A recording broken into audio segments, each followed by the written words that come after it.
Iron ডোম ফাঁকি দিয়ে Israel ভূখণ্ডের আকাশে এভাবেই ছুটছে ইরানের ব্যালিস্টিক ক্ষেপণাস্ত্রের বহর, যা খালি চোখেই দেখা যায় তেল আবিব, হাইফা, জেরুজালেমে।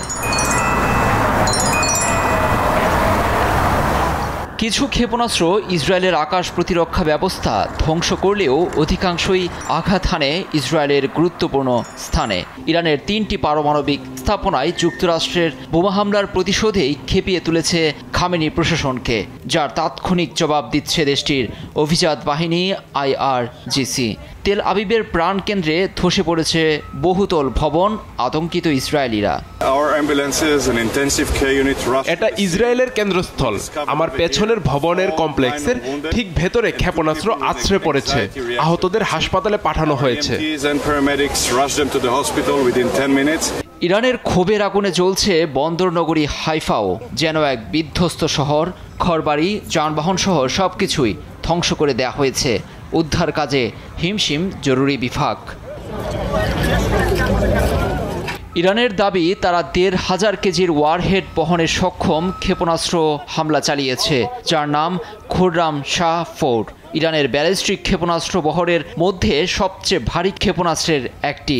বিশ্লেষকদের মতে সর্বোচ্চ ধর্মীয় নেতা আয়াতুল্লাহ খামেনির নির্দেশে ২০০০ কিলোমিটার পাল্লার এই ক্ষেপণাস্ত্র ছোড়ার বিধান আছে।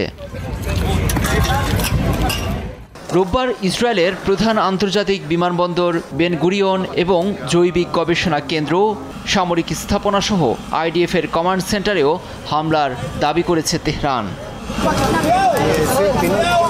যুক্তরাষ্ট্র পারমাণবিক কর্মসূচিতে হামলার জবাবে হরমুজ প্রণালী বন্ধের হুমকি দিয়েছে ইরান।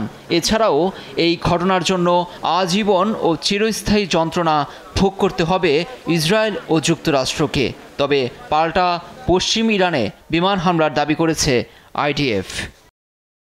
হামলার পর প্রথমবার রোববার ইস্তাম্বুলে সংবাদ সম্মেলনে এসে ইরানের পররাষ্ট্রমন্ত্রী আব্বাস আরাগচি বলেছেন, এর জন্য যুক্তরাষ্ট্রকে পরিণতি ভোগ করতে হবে।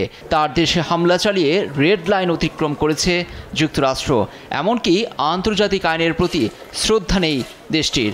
সংবাদ সম্মেলনে আব্বাস আরাগচি আরও দাবি করেছেন, পারমাণবিক স্থাপনায় অবৈধভাবে হামলা চালিয়ে যুদ্ধ উস্কে দিয়েছে ওয়াশিংটন। লুৎফর কবির, নিউজ ডেস্ক, দেশ টিভি।